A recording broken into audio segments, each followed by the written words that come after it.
Hey, what's going on today, YouTube? Today's a little bit of a different video. As you see a weird little thing on my head, this is a Quest 2 or a, virtual reality type thing. And I'm going to show you how I've been immersing in Japanese in the metaverse. So without further ado, let's jump into what I am seeing. Alright, so here I am. I'm going to just look around and show you what things I can see in here. So yeah, virtual reality, it's kind of cool. I really like it. But here's the cool part. So I'm going to open up the menu, and I was recently just modding around and I added Jiro Jisho and Anki Droid into here. I tried doing Kiwi browser. It's not, functioning as it's supposed to, but I'll go ahead and show you Jiro Jisho and how that works. So I go ahead and open it. I'm going to place it here. Cool. And then I'm going to drag it to another side, and then I'll open this, and then I'll open up Anki Droid. So look at, now I have an easy way to mine, and it is looks like a phone right there. Drag this right here, and then I've got Jiro Jisho here, and then I've got my Anki Droid here, and this works as normal. So if I did these cards, I think Shinen, yeah, it's gonna play the audio. I can go through all of that and then click good, and then yeah, you can see it's mining and doing the Anki. And if I go over here, I can go ahead and check out some video files that I have, and this works exactly as Jiro Jisho would as well.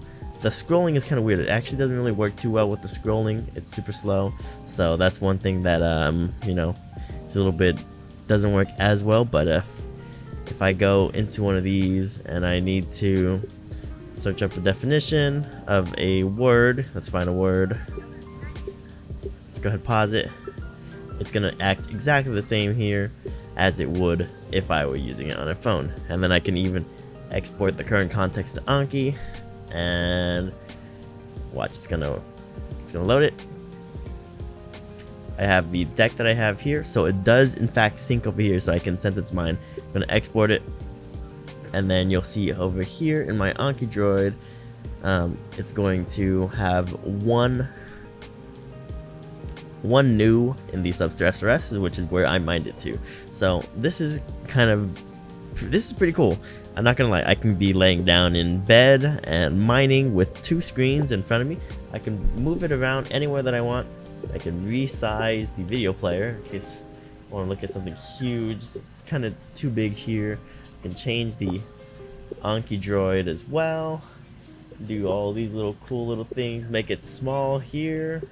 However I want to see it. I'm able to do that in the virtual reality headset. So that is really cool for sentence mining with Jiro Jisho and Anki Droid, and it works just as you would expect it to. The only thing that is a little weird though is the reader. I don't think the reader works. So if I try uploading a file, it doesn't work for the reader.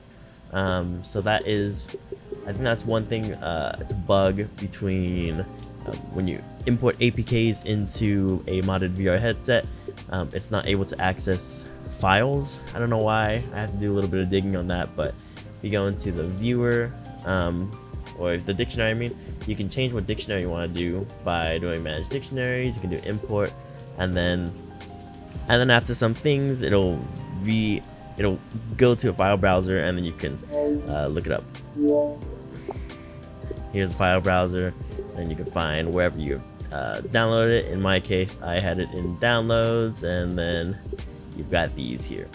So that is pretty cool. I don't know why that one works, but the other one does not work. I was also running into that issue with Kiwi, with the Kiwi browser. As you can see, if I go into the Kiwi browser, I was trying to do Yomi-chan so I could read, but unfortunately, if I try to import dictionaries, it doesn't pull up a file browser to where I can import the dictionary. So I'm not sure what's going on there. I might have to play around with some things or see if we can find a solution, but there is no easy solution that I have found, unfortunately, or else I would be reading on the VR headset as well.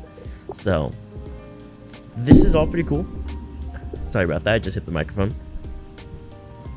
This is all pretty cool because I can do it all in 3 screens. So even if I had Anki Droid here, Jito Jishol, and then I had Kiwi browser, I could even just put in Jishol here if I wanted to have an online dictionary that I don't want to search things up, and just continue mining. So the coolest part is that you can mine from videos and then you can import it into Anki Droid, and that is another way that you can, you know, immerse yourself in Japanese. As well, I can also do YouTube. My recommendation is if you know, you did YouTube, or what I like to do instead here is go to the MetaQuest browser and use YouTube through the headset here. So this allows me to have something else. This allows me to have 3 screens open, whereas if you use the YouTube browser, it only allows you to have the 1. So, you know, I could mine here technically if I wanted to watch a video, and then you know, mine words that I see. I don't know how flawlessly the audio works for, and let me backtrack. I think it would be a little bit harder to mine audio from the YouTube, as you don't have like MPV or whatnot, but you could download certain YouTube things and play it in Jito Jishol and mine that way. But yeah, this is just another little cool thing that I figured out after I got a VR headset, because, you know, why not study and immerse this way? I think it's pretty cool. You can literally have 3 screens with you if you're laying down in bed and looking up. So that was all for today's YouTube video, just a quick little showcase of how I've been using Japanese immersion in VR headsets. So there are so many different ways you can do it. You can use your phone, you can use computers, you can use VR headsets now, you can use written materials. There's just so many different things you can use out there. This is just pretty cool though, because you can incorporate Jito Jishol and Anki Droid and utilize those 2 applications on a VR headset where you can immerse completely in it, so to speak, and as well as watch YouTube. So anyways, that's it for today's YouTube video. Hopefully I'll be coming out with another one talking a little bit about what I've been doing this past month in Japanese, and yeah, stay tuned for that. But other than that, I will see you again in a future video, and yeah, good luck in your studies out there.